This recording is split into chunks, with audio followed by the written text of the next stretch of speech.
Good morning to everyone.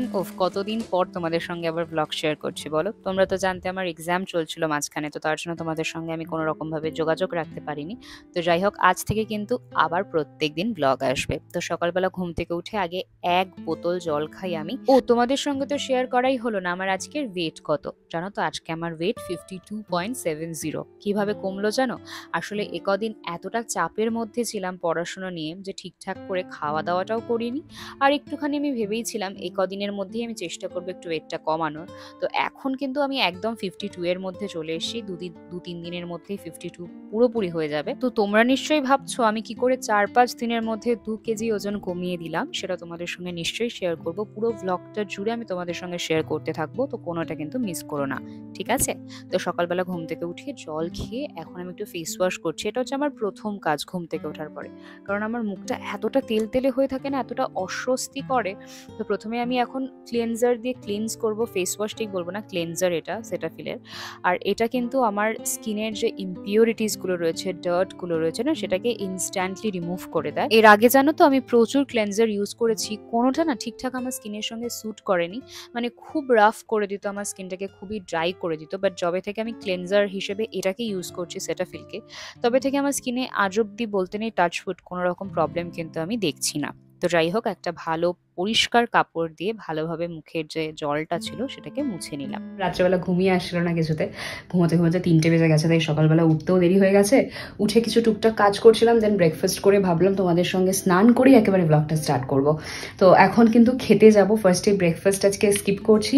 Normal সকালবেলা উঠে একটুখানি চিড়ে ভেজিয়ে জল খেয়েছিলাম, ওটাই। এখন যাব লাঞ্চ করার জন্য। আর লাঞ্চে আজকে মা আমাকে বলেছে অমলেট বানানোর জন্য, তো আমি আগে গিয়ে অমলেটটা বানিয়ে নিই। তারপরে তোমরা দেখতে পারবে পুরো দিনটা ধরে কি কি হতে থাকছে। আজকে আমার একটু ভাবছি স্কিন কেয়ার করবো, তো কিভাবে আমি স্কিন কেয়ার করি সেটাও তোমরা দেখতে পাবে। তো চলো পুরো ব্লগটা স্টার্ট করা যাক।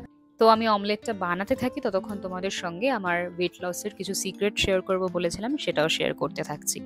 আসলে বিগত এক সপ্তাহ ধরে আমি প্রচণ্ড হেক্টিক একটা স্কেডিউলের মধ্যে ছিলাম। তোমরা জানো পার ডেতে আমার 2টো করে এক্সাম ছিল, তো সেই এক্সামের স্ট্রেস কিছুটা ছিল। আর তার মধ্যে আমি একটি জিনিস ভাবছিলাম যে কি করে আমার ওয়েটটা কমানো যায়, কারণ আমি যেই রুটিনটাতে ছিলাম সেখানে না কিছুটা ওয়েটটা স্ট্যাগন্যান্ট হয়ে যাচ্ছিল একটা টাইমের পরে। মানে কিছুতেই বাড়ছেও না কমছেও না, একই জায়গায় দাঁড়িয়ে আছে। তোমাদের মধ্যে অনেকে আমাকে কমেন্ট করো যে দিদি আমাদের ওয়েটটা না কিছুতে বাড়ছেও না কমছেও না। এদিকে আমি রোজ ওয়ার্কআউট করি, রোজ আমি চেষ্টা করি নতুন কিছু করার, বাট কিছু হচ্ছে না। তো যাই হোক, এখানে মিশো থেকে পার্সেলটা চলে এসে সেটা তোমাদের সঙ্গে শেয়ার করতে থাকি, তারপরে তোমাদেরকে আরো কিছু কথা বলবো এই রিলেটেড। তো এই পার্সেলটা এসে এর মধ্যে আমি এই জুয়েলারিটা কিনেছি, এটার প্রাইস হচ্ছে 236 টাকা। প্রচন্ড পছন্দ হয়েছে আমার। তোমরা কিন্তু অবশ্যই কমেন্ট করে জানিও তোমাদের কেমন লাগলো। আমি এটাকে 9/10 দেবো। তোমাদের সঙ্গে আমি আনবক্সিং এর ভিডিও শেয়ার করছি মিশোর, সেটাও তোমরা দেখতে পারো। আমি প্রচুর কিছু অর্ডার করেছি মিশো থেকে। আসলে সামনেই আমার একটা বিয়ে বাড়ি রয়েছে, তার জন্য অনেক কিছু কেনার ছিল, তো একেবারে অর্ডার করে নিয়েছি। তো যাই হোক, তোমাদেরকে যেটা বলছিলাম, তো আমি একটা টাইমের পরে রিয়েলাইজ করলাম যে আমি অনেক কিছু করছি, বাট একটা জায়গাতে ওয়েটটা জাস্ট স্টাক হয়ে আছে, কিছু কমছেও না বাড়ছেও না। এবং তোমাদেরও আমি কমেন্ট পাই যে দিদি কি করব, আমরা তো ওয়ার্কআউটও করছি, জিমও করছি, খাওয়া দাওয়াও মেনটেন করছি, বাট তাও ওয়েটটা কোথাও না কোথাও গিয়ে আটকে আছে। তো আমি এই সমস্ত কিছু ভাবার পরে চেষ্টা করলাম নিজের ডায়েটটাকে বা নিজের রুটিনটাকে একটু চেঞ্জ করতে। আগে আমি যেই ডিনারটা করতাম সেটার টাইম ছিল রাত 8টা বা 7টা থেকে 7:30 ম্যাক্সিমাম। তো তারপরে আমি ভাবলাম আমি তো 7টা 7:30টার মধ্যে ডিনার করছি, হয়তো ডিনারের টাইমটা আমার ঠিক নয়। আমি যদি 6টা 6:30টার মধ্যে ডিনার করি তাহলে হয়তো আমার খাবারটা ঠিক টাইমে ডাইজেস্ট হতে পারবে, আমি যেই টাইমটাতে ঘুমোই। তারপরে আমি প্রপার একটা রেস্ট পাবো এবং হয়তো আমার ওয়েটটা ঠিকঠাক হলেও হতে পারে। এবং সত্যি বলছি, ম্যাজিক্যালি এটা পুরো কাজ করলো আমার সঙ্গে। আমি যখন কলেজ থেকে এক্সাম দিয়ে ফিরতাম 5:30টার সময়, 5:30টার সময় ফিরে আমি যেই খাবারটা খাওয়ার সেটা একেবারে খেয়ে নিতাম অ্যাজ ডিনার। মানে যদি ভাত খাওয়ার হতো ভাত খেতাম, যদি রুটি খাওয়ার হতো রুটি খেতাম, খেয়ে ওটাকেই আমার last meal of the day রাখতাম। রাখার পরে আমি আবার পরের দিন খেতাম।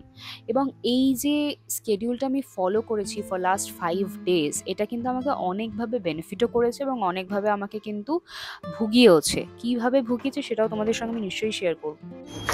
আমাদের মন্দিরের পুজো হয়ে গেল, আমাদের বাড়ির একদম অপোজিটেই মন্দির রয়েছে, তো ঘন্টার আওয়াজ পাচ্ছ তোমরা। আর এদিকে এখন আমরা এখান থেকে ডাইরেক্ট আমি রান্না করতে করতে ঠাকুরের মুখ দেখতে পাচ্ছি, কালী ঠাকুরের। তো যেটা বলছিলাম, আমি যেহেতু তাড়াতাড়ি খেয়ে নিতাম তো আমার ডাইজেস্টটাও কিন্তু ঠিকঠাক টাইমে হয়ে যেত। আর আমার রাত্রের বেলা ঘুমটাও খুবই তাড়াতাড়ি চলে আসতো। তো যে স্লিপিং সাইকেলটার প্রবলেম ছিল, আমার স্লিপিং সাইকেলটা কিন্তু অনেকটাই ঠিক হয়ে গেছিল এবং পরের দিন সকালে উঠলে খুবই ফ্রেশ লাগতো, খুবই তাড়াতাড়ি ঘুম ভেঙে যেত, 7টা, 7:30, 8টার মধ্যে ঘুম ভেঙে যেত এবং সারাটা দিন খুবই অ্যাক্টিভলি কাটাতাম আমি।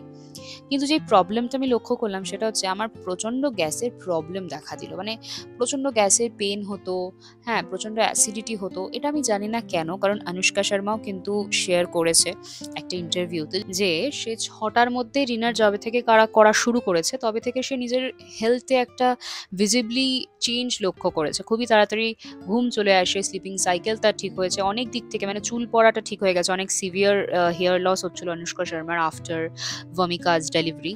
তো এই সমস্ত কথা যখন শুনেছিলাম এবং সেটা শোনার পরে আরও অনেক ইন্টারভিউজ দেখার পরে, অনেক রিসার্চ করার পরে বুঝেছি যে 6টার মধ্যে ডিনার করাটা is a much more healthier option. তো সেটা যবে থেকে আমি করা শুরু করি আমার ওয়েট কিন্তু আস্তে আস্তে আস্তে আস্তে কমছে, কিন্তু তার সঙ্গে আমার একটা আনইজিনেস, একটা পেটে ব্যথা, গ্যাসের ব্যথা, এগুলো আমি ফেস করছি।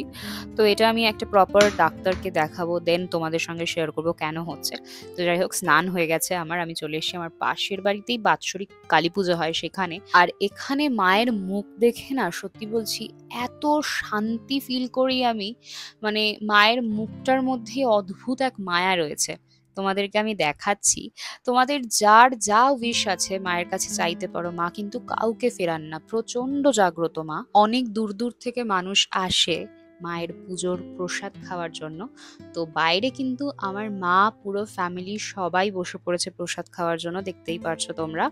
তো এখানে প্রসাদে রয়েছে খিচুড়ি, তার সঙ্গে আলুর দম, চাটনি, তার সঙ্গে রয়েছে পায়েস। তো আমি এখন খাবো না, আমি যেহেতু 6:30টার সময় খাবার কথা, তো আমি আগেই আমার খাবারটা বাড়িতে নিয়ে এসেছি, এটা এখন খাবো। ততক্ষণ আমি আগের ব্লগ থেকে তোমাদের কিছু কমেন্ট করে নিই যেখানে তোমরা আমার থেকে কিছু জিনিস জানতে চেয়েছো। ফার্স্ট কমেন্টটা করেছে Gunadhar Bera 6620, your hair cut name please, আমার চুলে লেয়ার্স করা।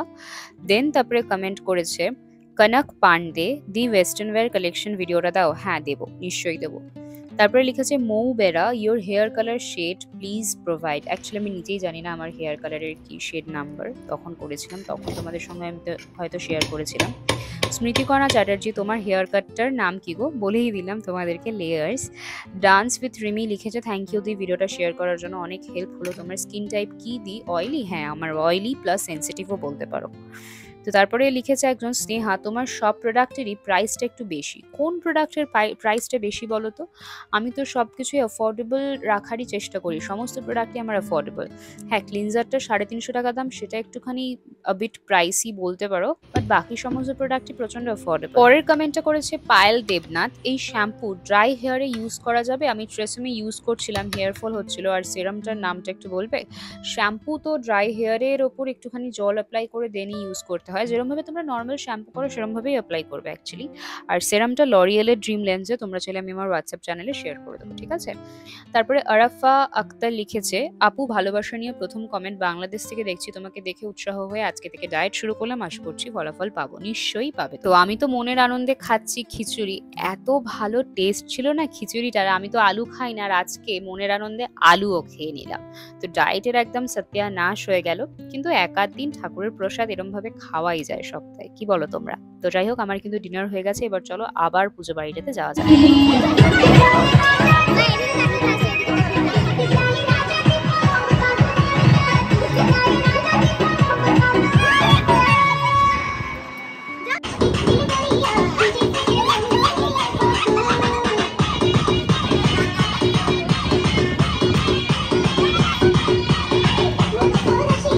So that's it for today's video. If you find this video helpful to na entertaining, so please don't forget to like, comment, share and subscribe to my YouTube channel, which is Ritvika Chakraborty. Thank you so much guys for watching this video.